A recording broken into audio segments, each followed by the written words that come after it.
ഇന്നത്തെ നമ്മുടെ വിഷയം കുട്ടികളിലെ വ്യക്തിത്വ രൂപീകരണം അഥവാ പേഴ്സണാലിറ്റി ഡെവലപ്മെന്റ് എന്നതിനെ കുറിച്ചാണ്.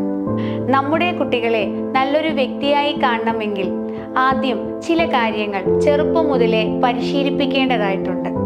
അതെന്തൊക്കെയാണെന്നുള്ളതാണ് ഇന്നത്തെ നമ്മുടെ വിഷയം. അവരുടെ ശാരീരിക മാനസിക വളർച്ചയ്ക്ക് തടസ്സം സൃഷ്ടിക്കാത്ത രീതിയിലുള്ള പ്രോത്സാഹനമാവണം ഓരോ രക്ഷിതാവും അവർക്ക് കൊടുക്കേണ്ടത്.